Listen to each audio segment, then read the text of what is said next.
Everything is interconnected. It's amazing to think. The other part about this. So I kind of feel like we are the product of our environment, and that environment is far more expansive than we realize. And we tend to focus on nutrition a lot, when in fact it's all these other things that I think are just as important, if not more important. And this conversation that we're having brings me back to actually something that I've been thinking about lately that probably we're not talking about enough, which is social connection. If you want to torture a person, you isolate them. And if you want to add as many years as possible to a person's life, you draw them closer.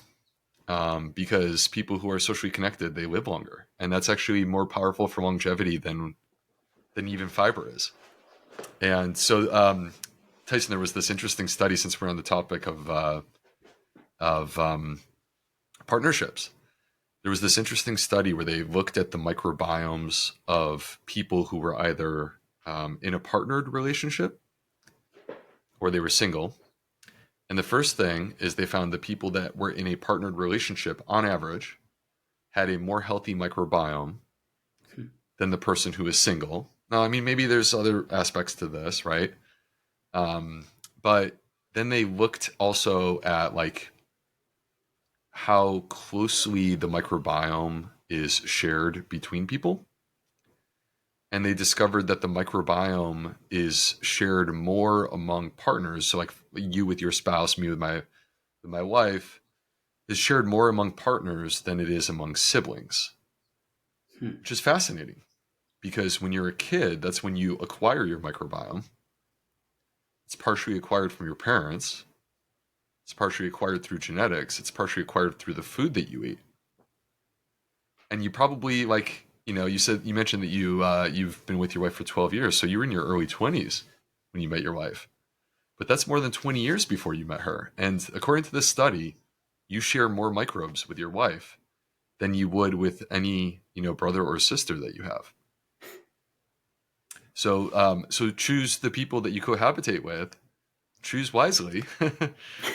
But also I think that like it's again like we are innately social creatures, and we can't change that whether you want to or not. Like we need to lean into these relationships with people, and this is, I think, today more important than ever, because we're getting drawn away from that by devices, and I think that's creating problems for us.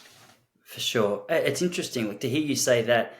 Immediately my mind goes, well, of course, like, we're sharing the same food. That makes sense that we're going to have a similar microbiome and we're living in the same environment. But the curveball you just threw at me was the sibling one. Like, if you're growing up in the same environment, eating the same food as your siblings, but yet there's still like a fairly vast difference in what you're experiencing there. What's going on in that regard? Because I mean, this is why the subject's so fascinating to me, because I feel like there's a lot of bro science out there at the moment around the microbiome and fermented foods and gut health. And you hear something like that and you go, wait, hang on a second. Like, so you mean it's more than just the kombucha we drink? It's more than just the food that we eat. There's something else which is taking place here, which is influencing what the actual health and look of our gut biome, microbiome is.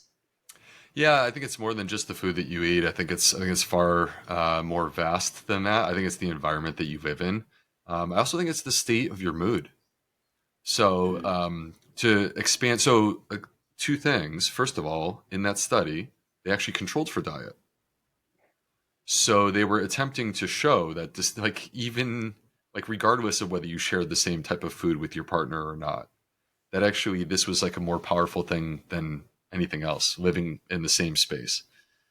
Um, there's been other studies that have shown this, and it kind of gets back to ideas that were presented almost 40 years ago, called the hygiene hypothesis, where they noticed that people who come from more clean homes tended to be more prone to having allergic diseases. Hmm. And we've noticed that allergic diseases and autoimmune diseases have really taken off in the last 50 years. And The more that we've dug into this question, the more that we've discovered that it's not just the immune system that's at play, it's also the microbiome. And I was just looking at an interesting study earlier today where um, they noticed that Estonia, which was a part of the Soviet Union, that Estonia started to have the rise of type 1 diabetes, which is autoimmune diabetes, and other allergic conditions. Those things really took off after they left the Soviet Union. And it was really like as their economy emerged post Soviet Union, these things started happening. And so, well, I mean, that would be consistent with the hygiene hypothesis and this idea that like cleanliness, excessive cleanliness, can actually be problematic for us. But what they did to test this, they wanted to be more clear on like, so is it the microbiome? And they knew that in animals, if you take an animal that is susceptible to autoimmune diabetes and you give it certain microbes, it will never get autoimmune diabetes. So they wanted to know, like, is this possible in humans? Could the microbes explain the immune system?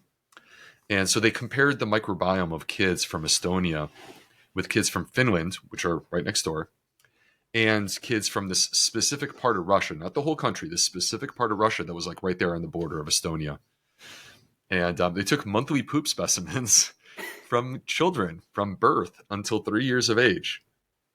And the discovery was fascinating because what they found is that actually the people in Russia, they're less likely to get these diagnoses, they believe, because they actually have this type of E. coli in their microbiome that you and I would refer to as like, that's a bug that causes infections. But because their immune system was exposed to this bug during the first 3 years of life, their immune system got very comfortable being around different types of bugs. And as a result of that, it didn't ever turn and get aggressive like it would be with an allergic or autoimmune disease.